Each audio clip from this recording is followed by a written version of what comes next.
demo pa rin po ng long range locator triple antenna ang pinusuan po ng ating isang ka-TH mula sa probinsya po ng Nueva Vizcaya. Ito po ay bala-bala. Kung ano po yung bala na yun pong ilalagay, yun po ang ilulocate ng ating triple antenna. At hindi po pabago-bago yung kanyang pagpisil. Triple antenna, yan po ay pa-counterclockwise. Yan, ganyan po yan.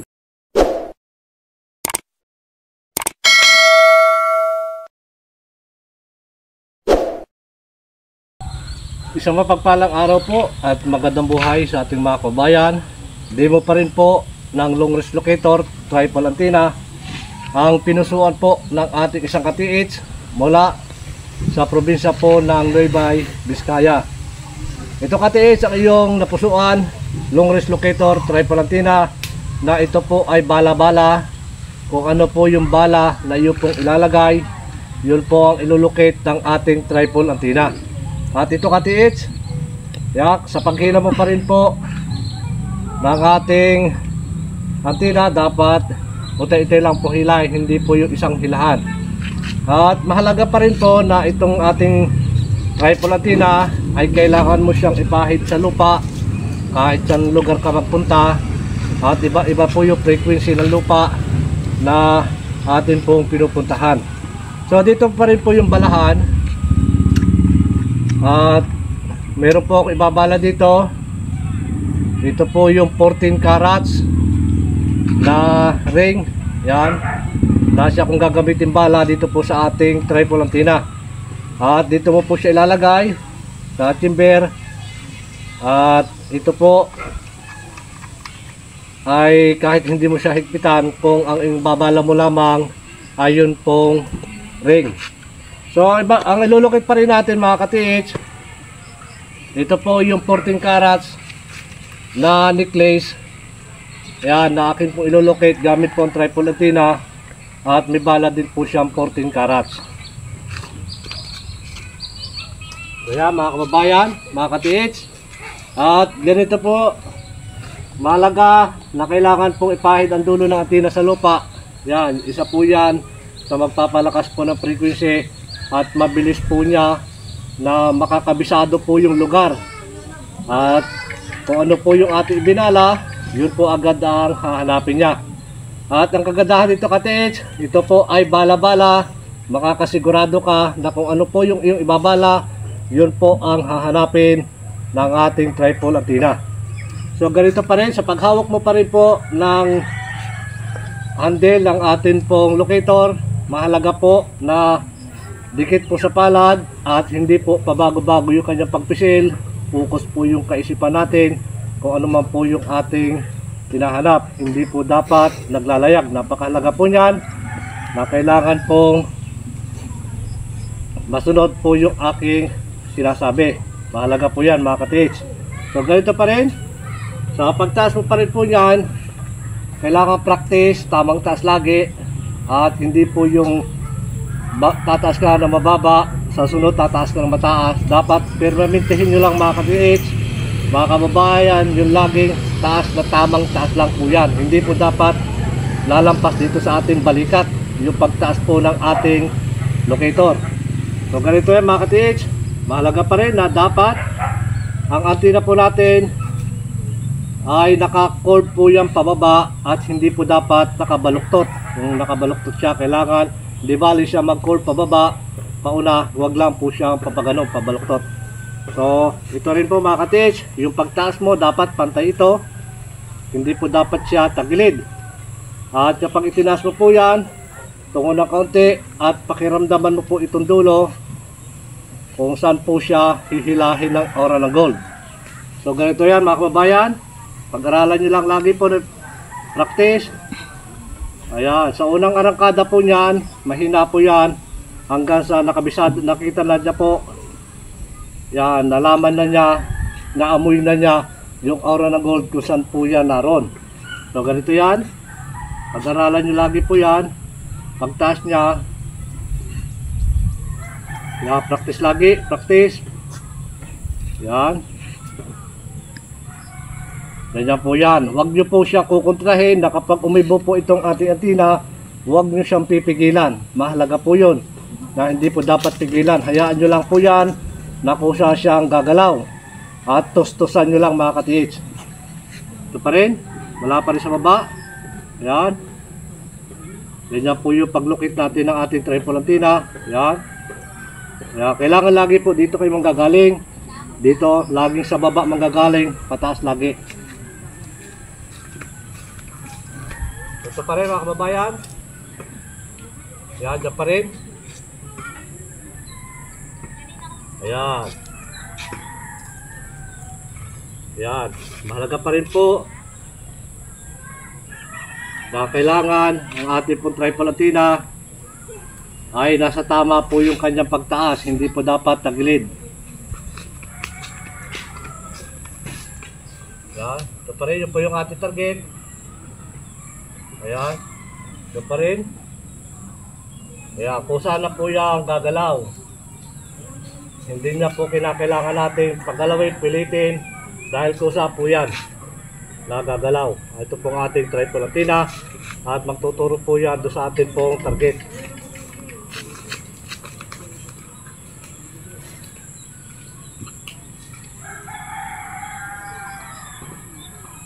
Yan, doon pa rin.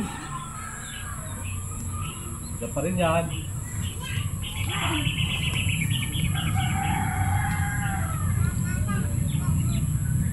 Ayan. Doon pa rin po. Tinuturo ng ating triple antenna. Ayan.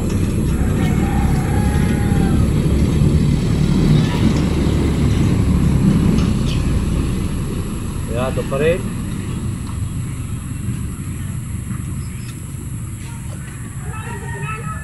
Ayan.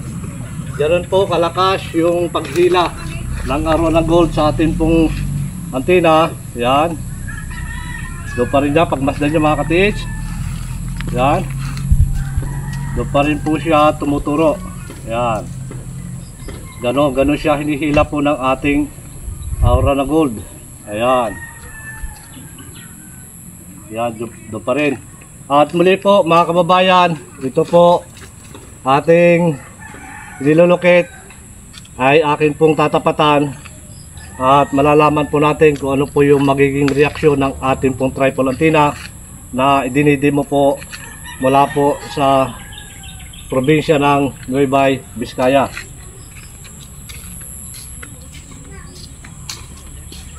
Kapagkuha mo pa rin po ka-TH ng ground, mahalaga po yan na kailangan bago ka tumapat doon po sa ating inilulukit, mahalaga po na kailangan kukuha ka muna ng ground at permis na po ito paghawak natin ng ating pong handle.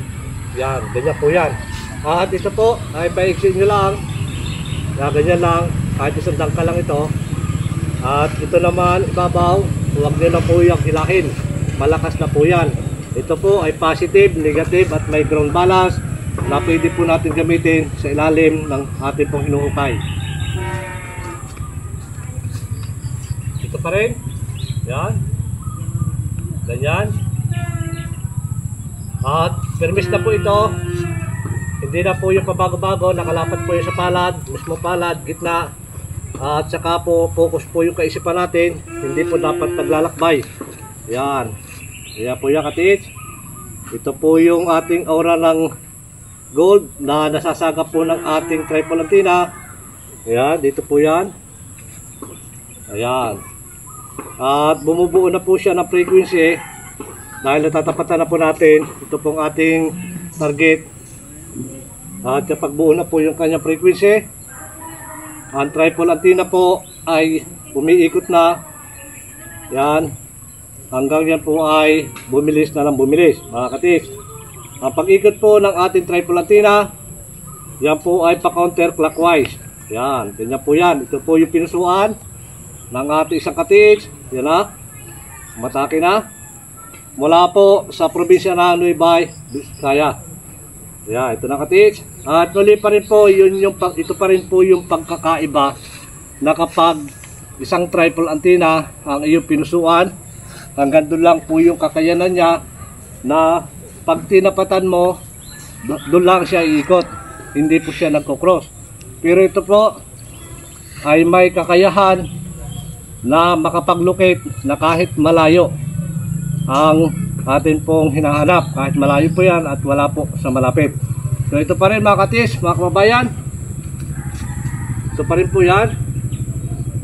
Ganyan pa rin po yung paggamit natin mula sa baba, yan, yan, doon at doon pa rin po yan tuturo, yan. At mula pa rin po doon sa ating isang katis na nagtanong sa akin na merong 2-3 detection na singawan o nalulukit po ng locator. So ano po yung magiging reaksyon ng locator kapag ganun po yung sistema na 3 po yung nilalabasan ng singawan. Yan mga katiis ay nakadepende po sa pagkakalagay ng hapon. Kapag ang inikutan po nito ay 20 meters, yan ang lapad na kanila pong pinagbukayan. Mayroon po dong detection sa 20 meters na yan o pababa 15 hanggang 10 meters ay mayroon pong detection doon. May detection po din may detection din po doon. Diyan po ay nangangahulugan na iisa lamang po yung kanilang pinaglalagyan sa ilalim at 3 o higit pa sa 3 yung aura ng gold na kung saan doon po siya sumisingaw. Ganun po nila yun, doon nila pinasisingaw yun. Pero iisa rin lang po yung kanya pinaglalagyan. Yan mga katis, mahalaga pa rin po yan na hindi po lahat ng aura ng gold na nalulukit po ng ating locator ay doon na agad po yon nakatapat. So ginagawa po nila, yan po ay nilalagyan nila ng 2 hanggang 3 detection. Ayan mga katis. At muli po mga kababayan, mga katis, sa pangalawang pagkakataon po, wala pa rin sa baba. Yan, yan, doon pa rin siya tumuturo. Yan, ganyan, segundo lang yan mga katis. At lagi nyo po tatandaan, practice lang, lagi ng practice. At wala po na nagsimula agad na marunong. Lahat po yan ay ating pinag-aaralan, pinagsisikapan. At isa dyan po yung mga katangian na kapag hahawak ka ng isang locator ay napakaganda. Maganda po. Maganda po yung katangian yon. So ito mga katiks, ganyan pa rin. Yan pa rin siya tuturo.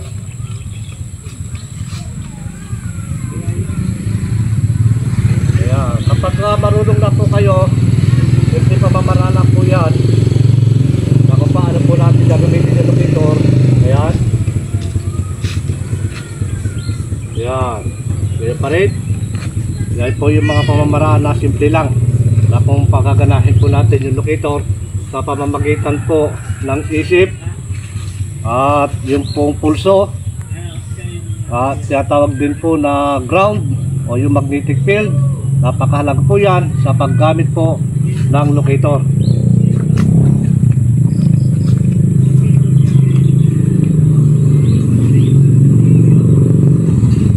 Ayan. Ito pa rin. Ito pa rin. Ayan. Ganun siya kalakas. Ayan. Malakas po yung panghila dyan ng aura sa ating pong tripod antenna. Ayan. Ganun po siya kalakas. Ayan. Ayan. At muli po mga kababayan, at akin pong tatapatan sa pangalawang pagkakataon pa rin po itong ating nilolocate. Ito pa rin kasi yan. Yan. Ganyan po yung gagawin. Yan. Kapag natap-tap po yan, ang ating po tripod antenna, yan ay iikot na rin po yan. Bumubuo na po siya ng frequency. At kapag buo na po yung kanyang frequency, ganyan na po yan iikot ang ating triple antenna. So yan, kanya mga ka-TH. Ito po yung pinusungan ng ating isang ka-TH wala po sa probinsya po ng Nueva Vizcaya. Ayan, ito ka-TH. Tuloy-tuloy na po yung kanyang pang-ikot. At sa pang-ikot po niya ay buo na po yung kanyang frequency. Ayan. Ayan, tuloy-tuloy na po yan. At mahalaga din po ka-TH mga kababayan na kapag maglulukit ka ay huwag kang magdadala ng dalawang gold o tatlo. Kailangan isa lang po ang iyong dadalhin kung ano lang po yung iyong ibabala. Maging doon po sa ating mga ka-TH na kasama natin, huwag po sila magdadala ng gold dahil gold yung ating hahanapin. So kailangan din po kapag gagamit tayo ng locator, bawal po yon may hikaw o may kwintas, may relo at cellphone na nakasubmit dito sa may baywang. At lalong higit po, bawal din po yung paghawak ng locator paggamit kapag mayroon pong inopera o may bakal sa katawan na operado. So mga kababayan, mga ka-TH, ito po yung pinusuan ng ating isa ka-TH, long range locator, triple antenna, pang long distance, bala-bala mga ka-TH. At maraming salamat po mga kababayan, mga ka-TH, pagpalain tayo ng maraming biyaya at higit po ang isang magandang kalusugan.